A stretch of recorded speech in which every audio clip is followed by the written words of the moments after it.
Hello everyone. So in this video, we're gonna be reviewing Primal Muscle, and as you can see, we're here. We have it here. We have here on their website. So as you can see, you are immediately taken to this huge screen on the video with the Muscle Man right here.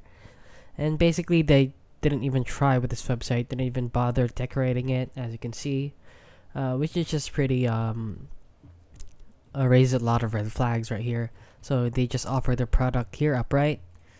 So let's head over to the reviews here on Trustpilot, and as you can see, they have 13 reviews, which is 3.2 out of 5 stars. So let's see all the reviews here. So Prime Muscle is legit. I doubt that. I would give 0, but not an option. Great customer service. Hey, I was impressed. Made a return, still waiting on a refund. Let the buyer beware. Horrendous. I mean non-existent service, unless of course they want something from you, like selling more products. I've been waiting several weeks for a refund. If I could, I could leave. If I could, I would leave no stars. Scam. In my opinion, this company is horrible. Placed my order on phone about a week ago.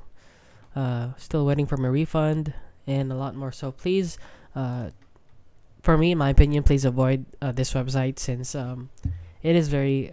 If you just look at it from the looks of it, it is very shady. Since, as you can see, that they didn't even try with this. So there are a lot of other different brands out there you can use. So please stay away from this one. So if you found this video helpful, please consider liking and subscribing.